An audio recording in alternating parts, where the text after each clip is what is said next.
তিনটে পরোটা আনলিমিটেড তরকারি, একটা ডিম সিদ্ধ, একটা কাঁচা পেঁয়াজ, হারামখোর ওইটা খেতে পায়।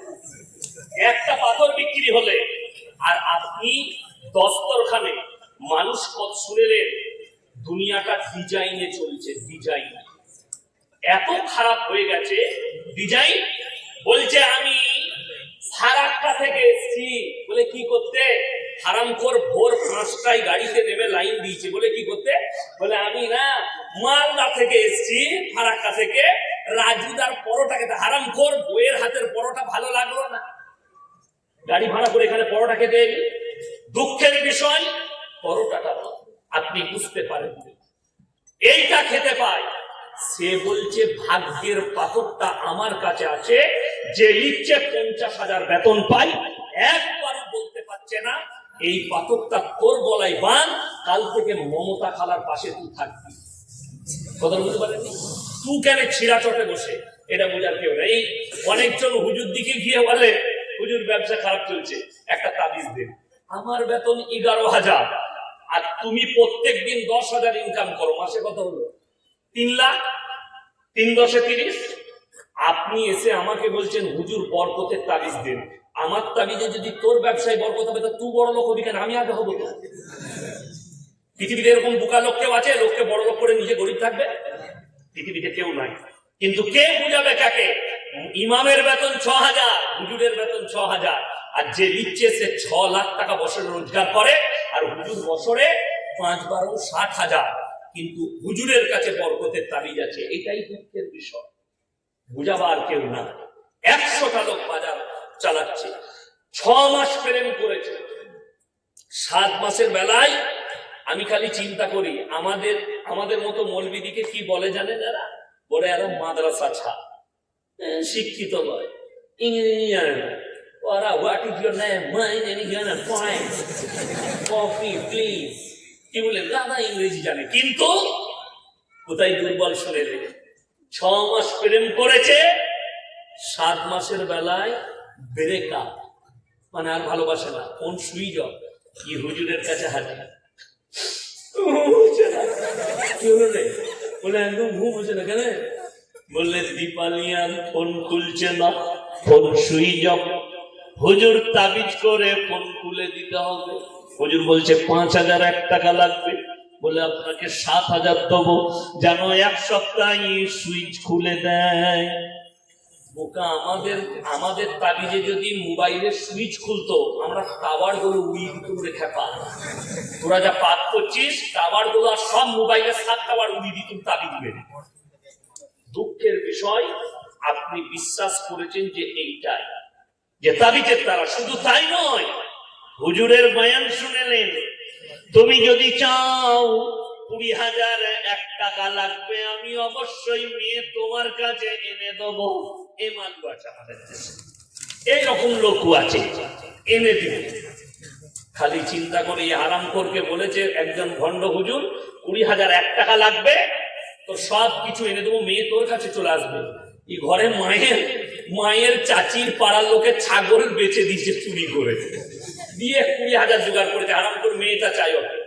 আরে বোকা, আমাদের তাবিজে যদি মেয়ে পাওয়া যেত, আমরা মৌলবীরা কেউ ইমামতি করতাম না, মাদ্রাসায় পড়াতাম না। কেন? আমরা খালি খোঁজ লাগাতাম বাপের একটা বিটি বড় লোককে আছে, মা তাবিজ আঁকতে নেবে, বড় লোকের জামাই আর কিচ্ছু করা লাগবে, সব মালা বুঝতে পারেননি। কিন্তু কে কাকে বুঝাবে? 100টা এরকম হুজুর সমাজকে ধোঁকা দিচ্ছে, প্রতারণা করছে। এই তাবিজের বিরুদ্ধে বলার কারণে বীরভূমের এক হারামখোর ফেসবুকে এসে আমাকে গালি দিয়েছে দিন রাত। এমনকি তার কামরার ভেতরে মহিলা দিকে ডেকে মহিলার হাত ধরে তাবিজ দেখে, হাত ধরে দেখে সরাসরি জিনা করে, সেই হাত জিনায় লিপ্ত। আর আমাদের দেশের মূর্খ সমাজ মা বোনকে পীরের সামনে ঠেলে দিচ্ছে, যাও আশীর্বাদ নাও। 2 জন না 4 জন বাবা খালি জেলে আছে, ধর্ষণকারী বাবা। কে? বাবা রাম রহিম জেলের কুঠরিতে 250টা মেয়েকে ধর্ষণকারী বাবা, 250টা মেয়ে।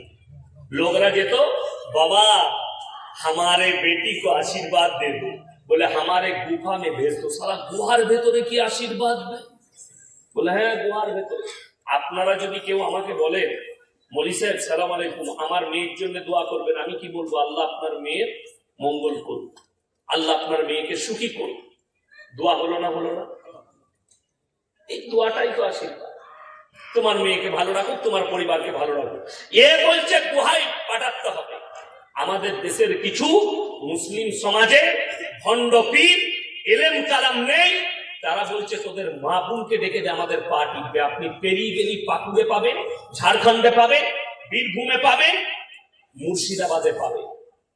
পা টিপার জন্য মেয়েদিকে বউ বিটিকে ঠেলে দিচ্ছে পীরের পা টিপা, সরাসরি হারাম। যদি বলেন কেন হারাম, তাদেরকে বলবো সূরা ইউসুফের মানেটা খালি বাংলা মানেটা পড়বে, আর না হলে মৌলবীদের কাছে এসে তফসিরটা জেনে যাবে। কোরআনে আছে ইন্না শাইতানা লিল ইনসানি আদুউম মুবিন, শয়তান হচ্ছে মানুষের প্রকাশ্য দুশমন। ওই জন্য ইসলামী শরীয়তে মেলা হারাম। জলসা হোক যে কোনো কাজে ইসলামে মেলা হারাম। জলসা করলে মেলা বসানো যাবে না। যেখানে নারী পুরুষ পর নারী আর পর পুরুষ এক কাছে হয়, তৃতীয় ব্যক্তি যে হাজির দেয় তার নাম শয়তান, আর শয়তান জিনা করার জন্য উস্কানি না। মেলা হচ্ছে, জলসায় মেলা বসিয়েছে, মেয়েরাও ঘুরছে, ছেলেরাও ঘুরছে, 5টা ছেলে ঘুরছে। শয়তান বললে দে চালিয়ে দে, মেরে দিতে পারি। ঠিক বললাম না ভুল বললাম? কিন্তু দুঃখের বিষয় जो हंसी ও ফাঁসি, মেয়ে যদি হেসে দেয় জিনায় লিপ্ত হয়ে গেল। একটা জলসায় আজকে মুর্শিদাবাদ, মালদা, দিনাজপুর এই জেলাগুলোই জলসা হচ্ছে। জলসায় বড় বড় মেলা বসাচ্ছে।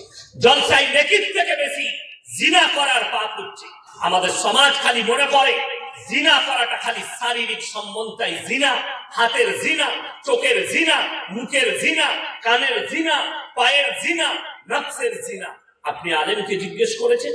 আপনি মৌলবীকে জিজ্ঞেস করেছেন জিনা কয় প্রকার, কি কি জিনিসের দ্বারা জিনা হয়?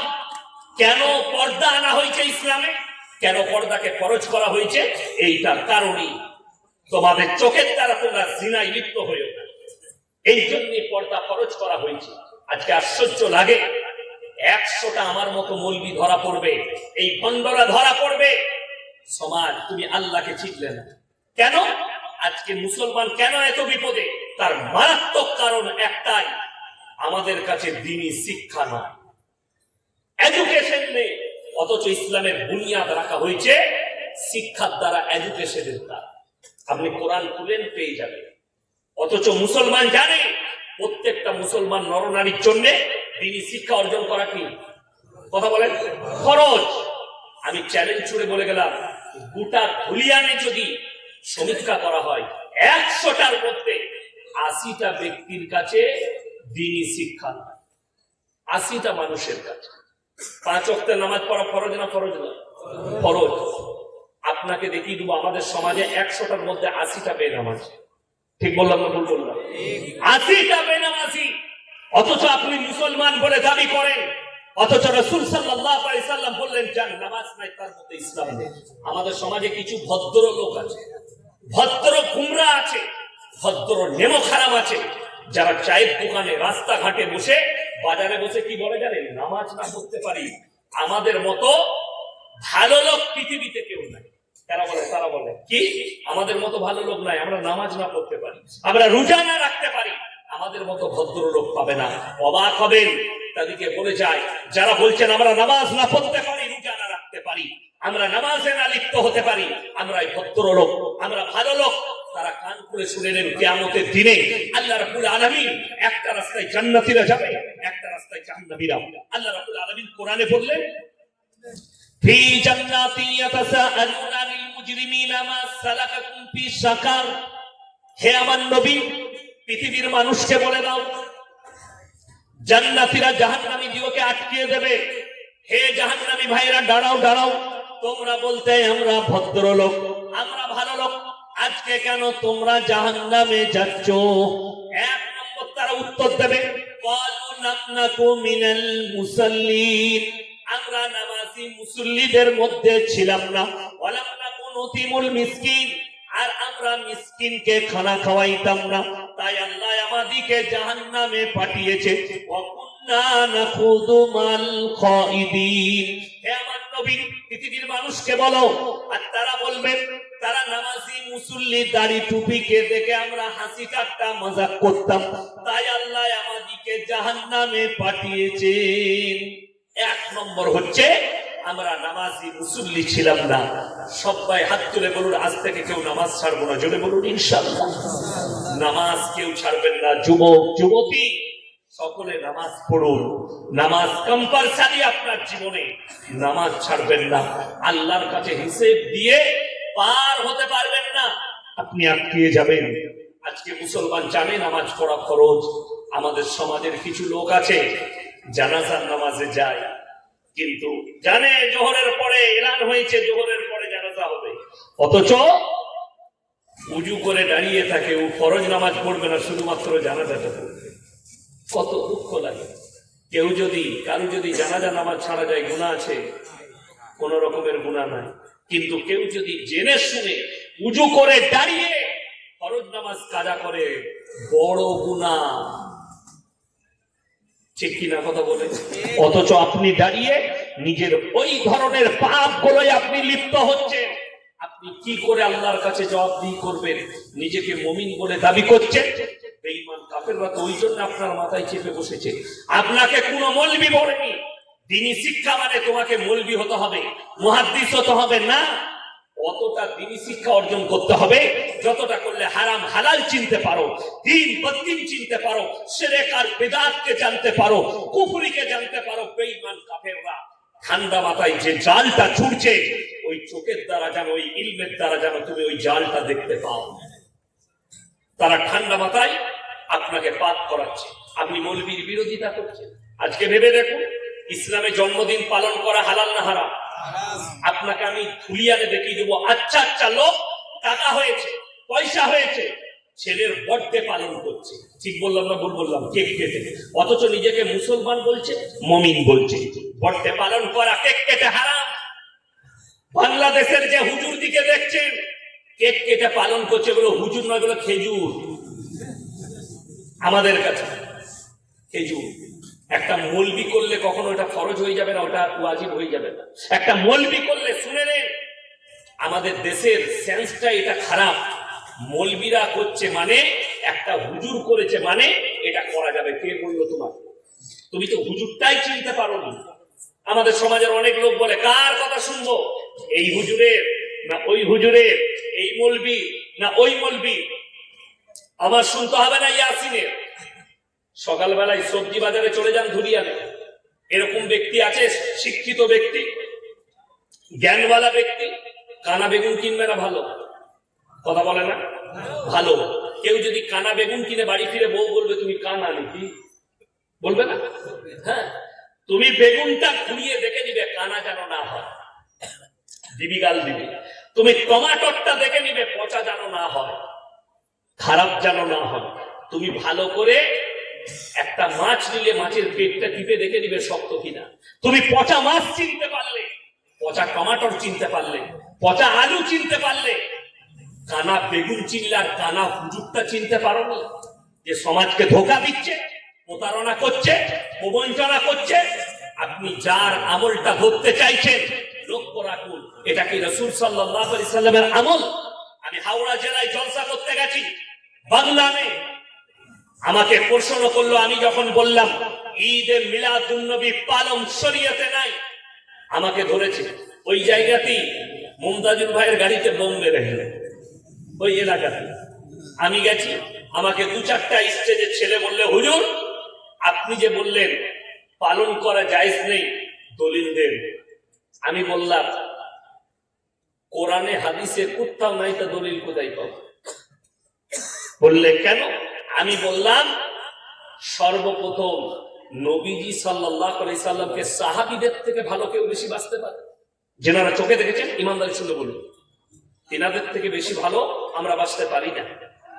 অথচ নবীজি সাল্লাল্লাহু আলাইহি সাল্লামের জীবন দশায় কিংবা নবীজি দুনিয়া ছাড়ার পরে 4 জন খলিফা কেউ নিজের জিন্দগিতে এক বছর ঈদে মিলাদুন নবী পালন করেনি, কিন্তু ভণ্ড হুজুর বলছে করতে হবে। সে আমাকে বলছে দলিল দেন। আমি বললাম কেন? বলছে আমরা রসুলের মহাব্বতে করি। আমি বললাম ভক্ত ভালো, অন্ধভক্ত ভালো নয়। যেমন আমি বললাম আচ্ছা, আমি বললাম তাইলে আল্লাহকে মহাব্বত করো না করো না করো। আমি বললাম উত্তর আমার কাছে আছে। এশার নামাজ ক রাকাত পড়ো বাবা তোমরা? ফরজ। সবাই বললে 4 রাকাত হুজুর। আমি বললাম বাহ।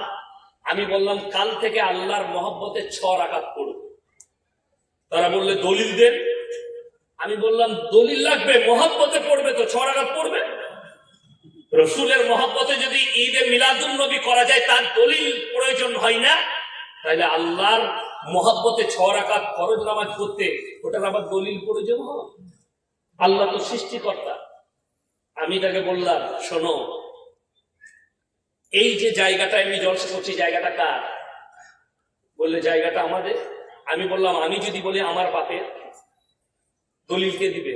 বললে হুজুর আপনাকে লাগবে। আমি যদি বলি এটা আমার বাপের নয় এরকম একটা দলিল বার কর, আমাকে রাঁচিতে ভরে আসবেন আসবেন যে মাথাটা চলে গেছে। আমি বললাম তুমি বলছো ঈদে মিলাদুন নবী আছে, ভণ্ড হুজুর তুমি দলিলটা দাও। 4 জন ইমাম প্রসিদ্ধ, ইমাম আবু হানিফা রাহিমাহুল্লাহ, ইমাম শাফি, ইমাম মালিক, ইমাম হাম্বল, এদের জীবন দশায় কোন পৃথিবীর মৌলবি যদি দেখাতে পারে যে তিনারা নিজের জীবন দশায় ঈদে মিলাদুন নবী পালন করেছে, আমি ইয়াসিন আর জিন্দেগিতে সমাজের বুকে কথা রাখবো, এটা চ্যালেঞ্জ দিলাম।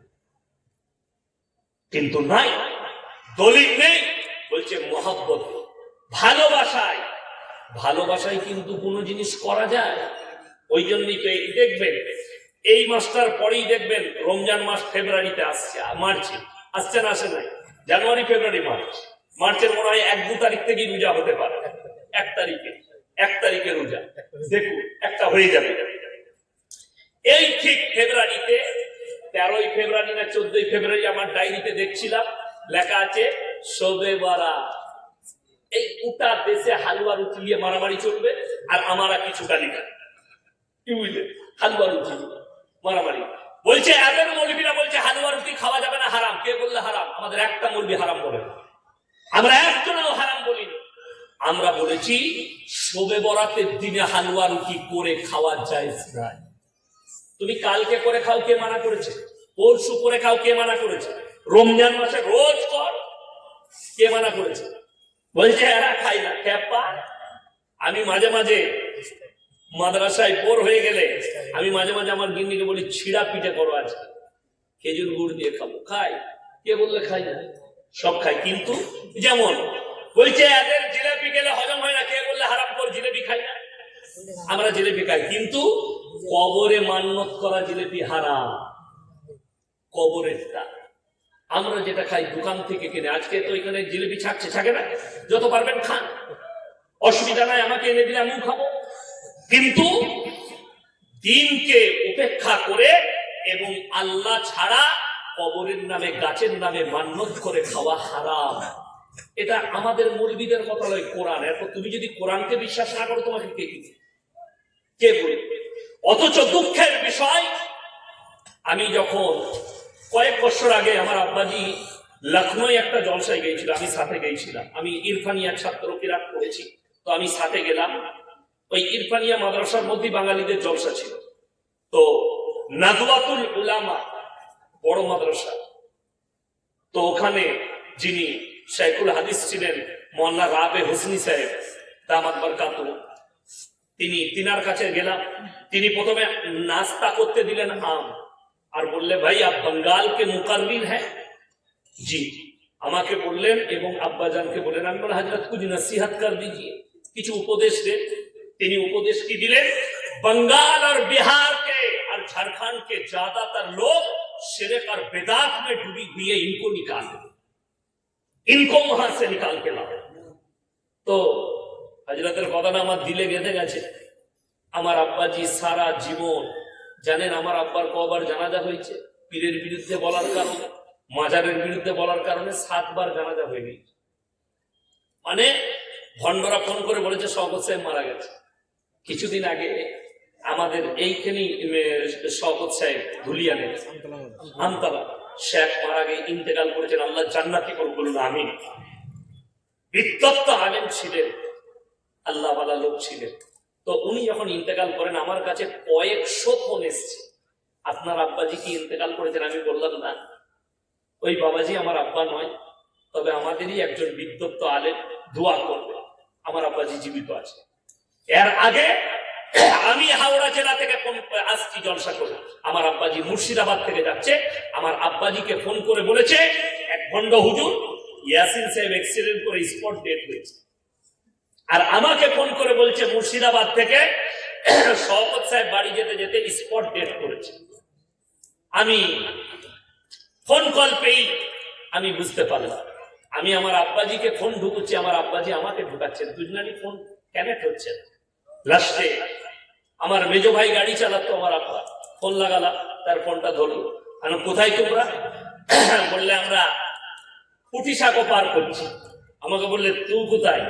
আমি বললাম আমি তো পালসিট পার করছি, আমাদের বর্ধমানের কাছে টোল পালসিট, হাইওয়ের উপরে, দিল্লি রোডে। তো বললে তোর কাছে কোনো ফোন এসেছিল? আমরা হ্যাঁ। নম্বরটা নিয়ে সকালবেলায় গেলাম, থুক ফেললে ওপর দিয়ে আমাদের উপরই পড়বে, মুসলিম একজন সিন্নি কোর্টের জিলাপি হুজুরের ফোন নম্বর। থানার বড়বাবু বললে অ্যারেস্ট করবো, আমি বললাম স্যার ছেড়ে দে, থুকটা আমাদের গায়ে পড়বে। বড় দুঃখের সঙ্গে বলছি, কারণ কি একটাই, পীরের বিরুদ্ধে কেন বলবে? আমি তো 100টা জলসাই বলেছি, আজকে আবার বলে যাচ্ছি, আমি সিস্টেম বিরোধী লোক। পীর মানে হচ্ছে বয়োজ্যেষ্ঠ মানুষ। আমার বাপ আমার কাছে সব থেকে বড় পীর, ঠিক কিনা কথা বলে? আমার কাছে সব থেকে বড় পীর আমার আব্বা। বীরভূমের এক ভণ্ড আমাকে ফোন করে বলছে তুমি গাছে কি দিয়ে চাপো? আমি বললাম ভাই আমি তো ডাল ধরি গাছে চাপি, সব লোক তো ডাল ধরেই চাপে। বলছে যেমন ডাল ধরে গাছে চাপতে হয়, পীর না ধরে আল্লাহকে কি করে পাওয়া যাবে? দারুণ যুক্তি। আমি তাকে বললাম আমি যদি ডাব গাছে চাপি কি ধরবো বল?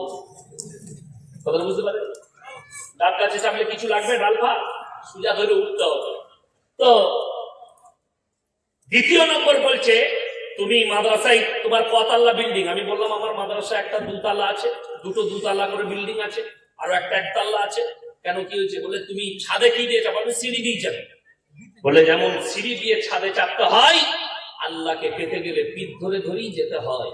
আমি তাকে বললাম যার ঘরে লিফট আছে সে কিসে চাপবে? কথা বলে না, সুইচ মারবে আর উপরে চলে যাবে না, যাবে না? আমি তাকে বললাম সময় আছে? বলে হ্যাঁ। আমি বললাম তোমার ভণ্ড হুজুরকে শোনাবে কোরআনের আয়াত, আল্লাহকে ডাইরেক্ট পাওয়া যাবে বান্দা যদি ইচ্ছা করে। যদি বলুন সুবহানাল্লাহ। যদি বলেন কেমন করে? সূরায়ে সিজদা 21 পারা, তাতাজাফা জুনুবুহুম আনিল মাদাজি ইয়াদউনা রাব্বাহুম খাওফান ওয়া তামআ। হে আমার নবী বলে দাও, পৃথিবীর সবাই যখন নিদ্রাতে চলে যাবে, নিদ্রায় যাবে, আমার যারা প্রিয় বান্দা হবে, যাদের সঙ্গে আমার সম্পর্ক আছে, তারা নামাজের পাটিতে এসে তাহাজ্জুদের নামাজ পড়বেন, আমার কাছে কান্নাকাটি করবে, ডাইরেক্ট আমার আল্লাহর সঙ্গে মহব্বত হবে। সুবহানাল্লাহ। আপনি নামাজের পাটিতে নিরালায় চলে যান, আল্লাহর কাছে নামাজ পড়বেন, চোখ দিয়ে পানি পড়বে, আল্লাহকে বলবেন নামাজের পরে আল্লাহ গো আমি বড় পাপী, আমি বড় অসহায়, তোমার কাছে আমি একটু চাইছি, আল্লাহ আমাকে ক্ষমা করে দিও, আল্লাহ আমার জিন্দগির পাপকে ক্ষমা করে দিও। তোমার জিন্দগির গুনাহ ক্ষমা হয়ে যাবে, আল্লাহর সঙ্গে সম্পর্ক হবে। আসল কথা কোরআনের অপব্যাখ্যা। সেদিনে শুনলাম একজন জিলাপি হুজুর ফতোয়া দিচ্ছে ওয়াহাবিরা জাহান্নামী, এরা কাফের, দেওবন্দীরা কাফের, অমুকরা কাফের। আমি বললাম বাহ, তাহলে তো কিতাব পড়তে হবে। পৃথিবীতে যতগুলো শিরক বিদআতের ফিতনা বেশি ছড়িয়েছে তার নাম হচ্ছে আহমদ রাজা বেরেলভী। সব থেকে বেশি ফিতনা ছড়িয়েছে, শিরক আর বিদআতের আঁকড়া তৈরি করেছে সে। কিছু কিছু ভণ্ড আছে দেখবেন সে যেখানে শুয়ে আছে তার একটা মাজার তৈরি করা হয়েছে, মাজারের একটা গম্বুজ আছে, কালো সাদা কালার ডিজাইন করা, ওই কালারের পাগড়ি পরে আমি চ্যালেঞ্জ ছুড়ে বললাম ওই পাগড়ি পরাটা শিরকের কাজ, ওই পাগড়ি পরা শিরকের কাজ। আল্লাহ নবী সাল্লাল্লাহু আলাইহি সাল্লাম সাদা কালারের পাগড়ি পছন্দ করতেন, জোরে বলুন সুবহানাল্লাহ। সাদা কালার, তিনি সবুজ কালার পছন্দ করতেন। কিন্তু দেখবেন এক একটা মালের এক একটা কোয়ালিটি, কেউ হলুদ কালার, কেউ যোগীর কালার, কেউ আবার একদম গাঢ় লাল, মনে হচ্ছে জাদুঘর মাল। আর ভাষা এত ভালো, কি বুঝলেন, একটা নামাজের নাই, বাপ দাদুর গল্প। আমি 2 মাস আগে হাওড়া জেলা, আমার থেকে বয়সে ছোট, একদম ছোট, অল্প বয়স, 24 পরগনা থেকে বায়ান করতে এসছে ডানকুড়ি।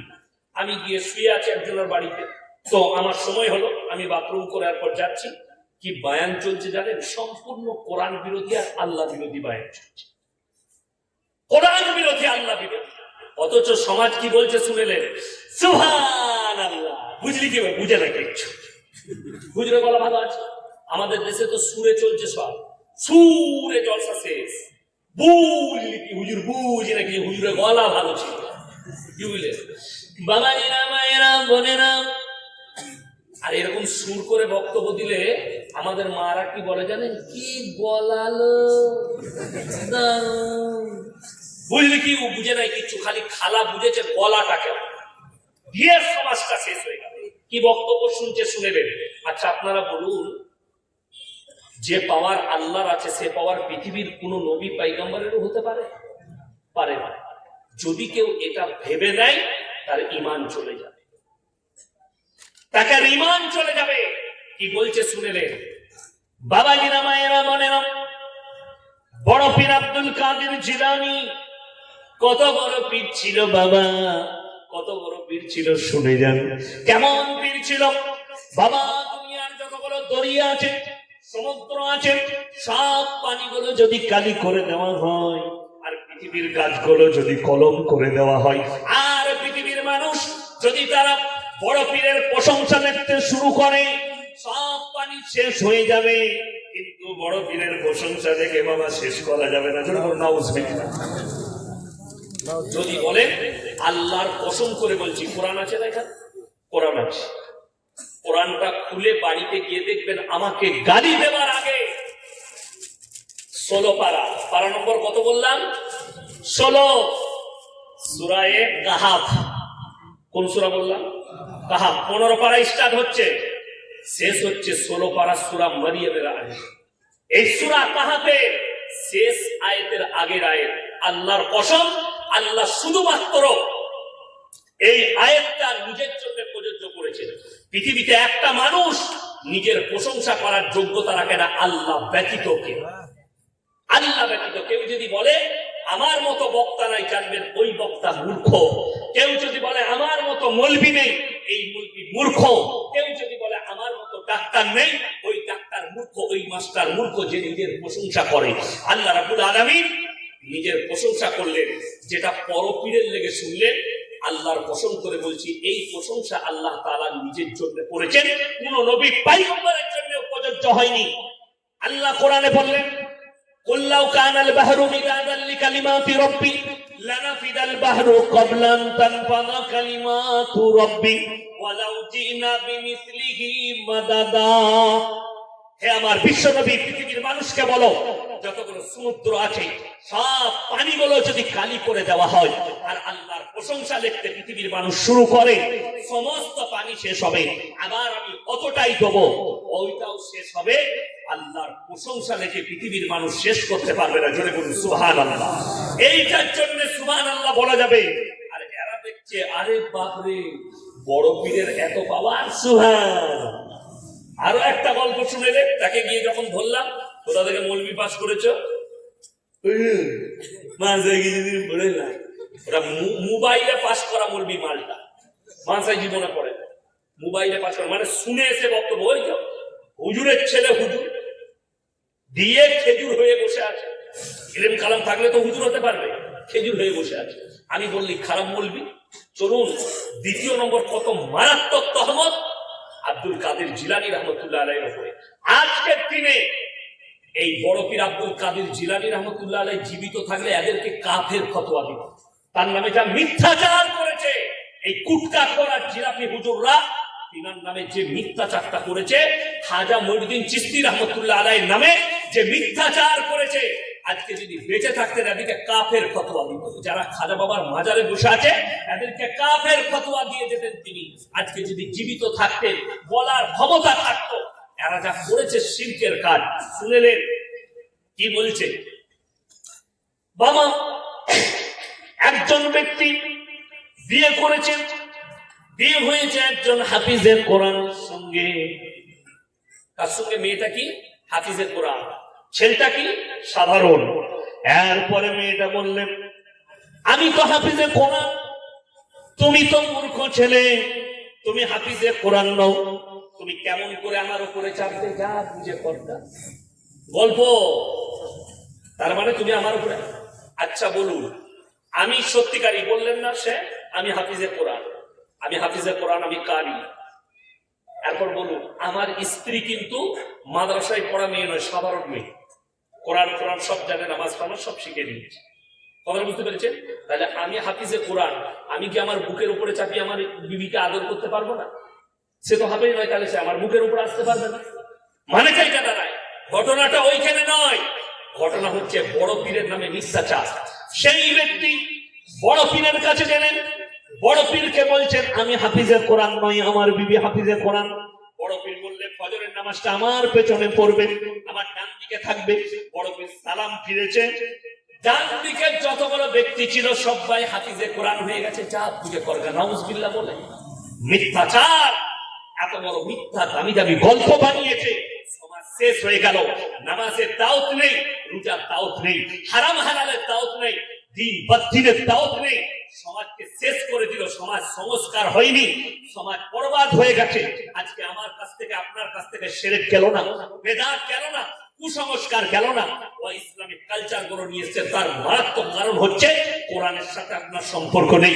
একটা মোবাইলের দাম 20,000, আপনি আপনার সন্তানকে ধার দেনা করে গ্রুপ লোন, বন্ধন লোন নিয়ে একটা মোবাইল কিনে দিয়েছেন, কিন্তু একটা বাংলা মানে কোরআন কিনে দিতে পারেননি।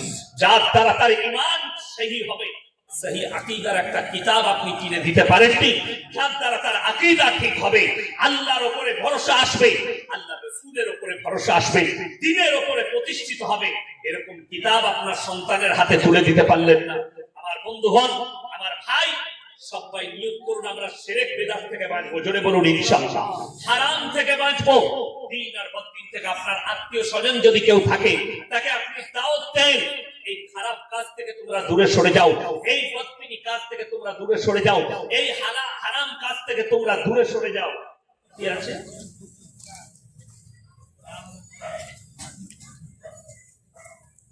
বাংলাদেশের মানুষ ভারতের কৃষকদের গম চুরি করে কেটে নিয়ে পালাচ্ছে, এই নিয়ে যুদ্ধের আকার ধারণ করছে। মসজিদ থেকে জুতো চুরি হচ্ছে, আর গমটা চুরি করবে না?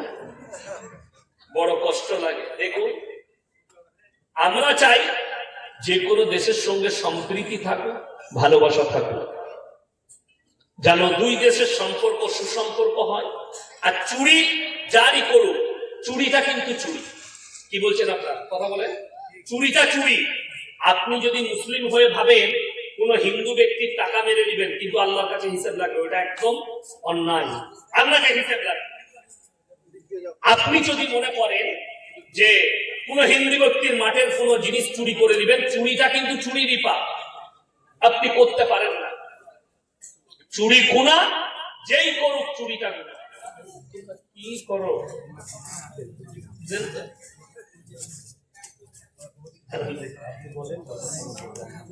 কিছু কিছু যুবক অথবা কিছু কিছু লোক হাদিস কোরআন বোঝে না, অথচ হাদিস কোরআন নিয়ে পুঁতি পাকামি করছে। তো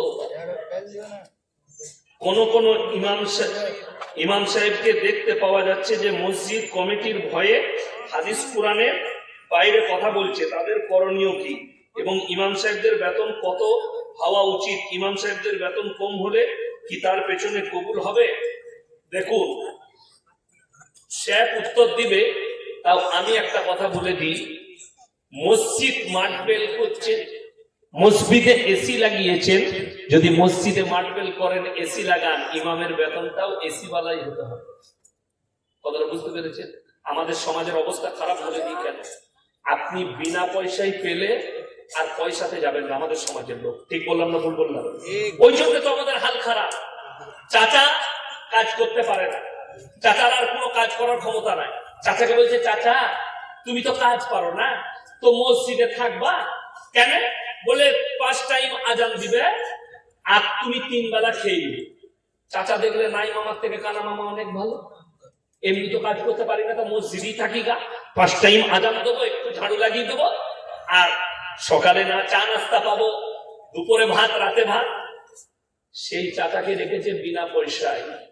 চাচা আজান দিলে অমুসলিমরা টোল করছে সেই চাচার আজানে। আরে মুসলিমদের আজান এত খারাপ, অথচ হযরতে সাইয়্যিদনা বেলাল হাবশী রাদিয়াল্লাহু তাআলা আনহু যখন আজান দিতেন, মদিনার গলিতে কান্নার প্রবাহ পড়ে যেত, এত মধুর আওয়াজ ছিল। বেঈমান কাফেররা উতাল পাতাল হয়ে যেত, এত সুন্দর আজান। আমাকে যদি আজান দিতে বলেন, মৌলবীকে আজান দিতে বলেন, আল্লাহু আকবার, আল্লাহু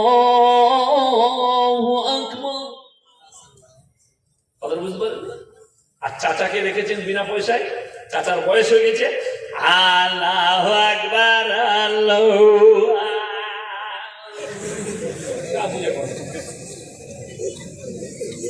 অমুসলিম ভাইরা বলছে, হ্যাঁ চাচার আজান, মুসলমানদের আজান এত খারাপ, হাসি করবে, টোল করবে কেন? আপনি পয়সা খরচ করবেন না। কেউ যদি বিনা পয়সায় ইমাম পায় আর পয়সা দিয়ে ইমাম রাখবে না, এটাই হচ্ছে দুঃখের। আপনি ইমামকে উপযুক্ত বেতন দেন, তার নামাজটা যেন মনোযোগ থাকে নামাজে, তার যেন ধ্যান থাকে নামাজে।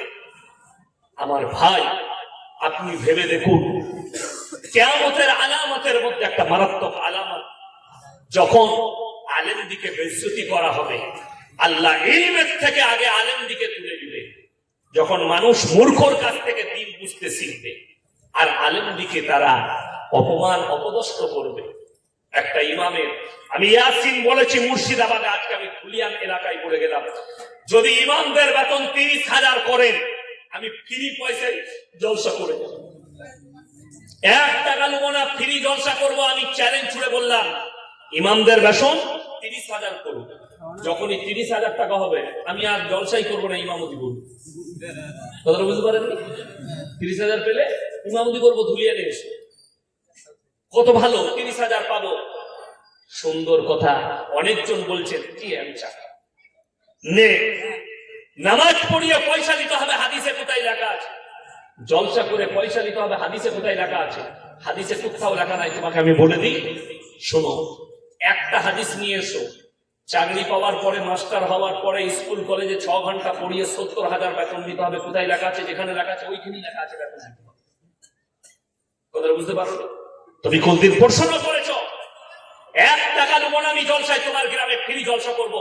তুমি খালি 6 মাস আমার মাদ্রাসার 250-300 ছাত্র, বোর্ডিং এ 300 ছাত্র খায়, তুমি খালি 6 মাস ফ্রি রান্না করে দিবে ওই 300টা ছেলে।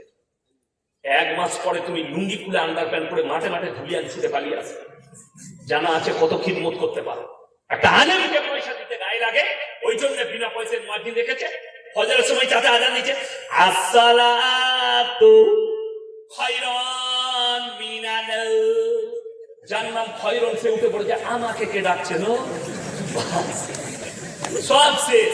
আর যদি পয়সা দিয়ে রাখে, গিয়ে বললেন শেখকে, ভাই একটা মাদ্রাসায় পড়া আলেম দেখে দেন, একটা ভালো হাফেজ দেখে দেন, যে মসজিদে মুয়াজ্জিন থাকবে, খাওয়া দাওয়া দেবো, 7,000 বেতন দেবো।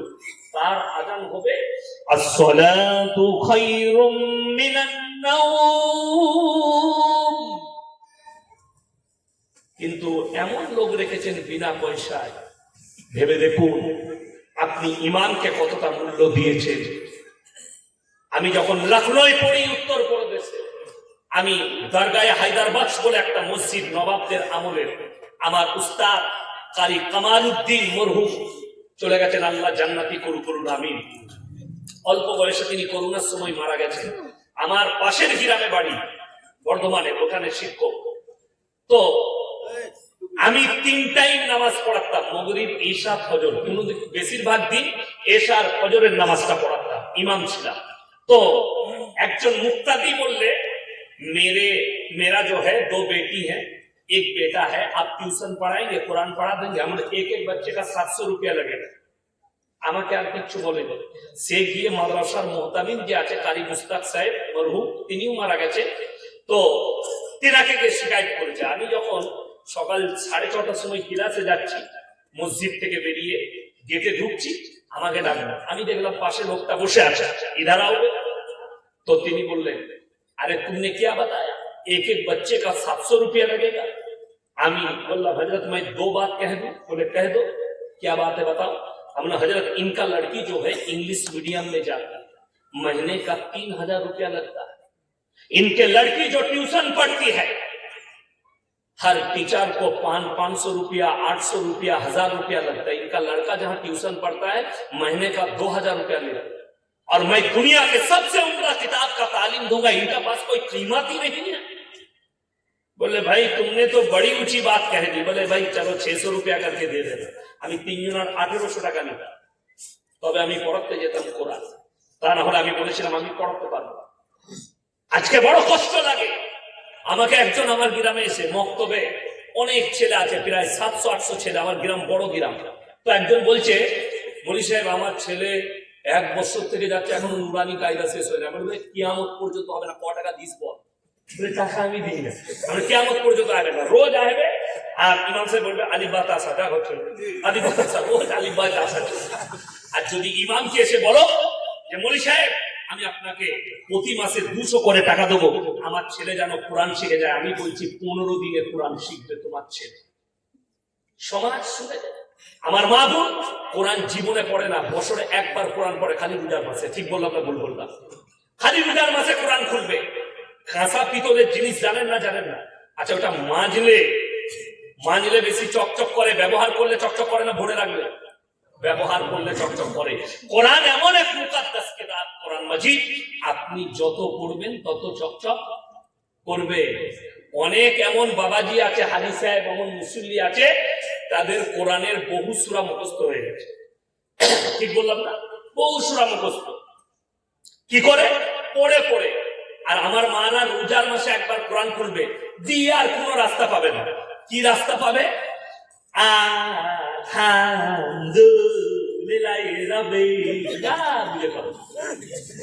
আর বললি এরা বলছে ভ্যান চাচ্ছে। কে বললে ভ্যান চাচ্ছে? তুমি জীবনে কোরআন পড়লে না, তুমি কোরআনটা রোজ পড়লে না, তুমি একবার বললে না যে আমার কোরআনটা কিভাবে শুদ্ধ হবে, আমি রোজ কোরআন পড়ি।